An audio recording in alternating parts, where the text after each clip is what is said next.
বড় সাহস, তুই একটা ভিখারি হয়ে আমাকে বলিস বিয়ে করবি? তুমি যা চাইবে আমি তা মুহূর্তের মধ্যে পূরণ করতে পারি।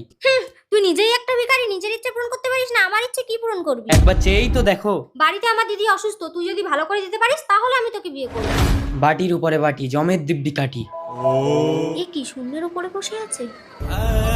ডাক্তার বাবু, সরি, আপনার মেয়েকে বাঁচাতে পারলাম না। খোকা, বাবা দিয়া, স্ট্রেঞ্জ,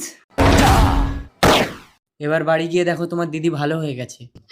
দেশ বিদেশের ডাক্তার পারলো না, এ কোথাকার কে? বাতি, দাদা কি হয়েছে? দিয়া ভালো হয়ে গেছে, তাড়াতাড়ি বাড়ি চলে আয়। তাহলে এবার তুমি আমাকে বিয়ে করো। আজ থেকে তুমি আমার স্বামী। মা তুই ভালো আমি হয়ে আপনার গেছিস। মেয়েকে বাঁচিয়েছি, আপনার মেয়েকে আমি বিয়ে করব।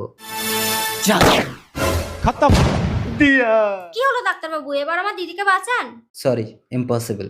কিন্তু আমি আপনার মেয়েকে বাঁচিয়ে দিতে পারি, তবে আমাকে আপনার জামাই বলে মানতে হবে। মাস্টারমশাই, সোসাইটিতে আপনার সম্মান আছে, আপনি একটা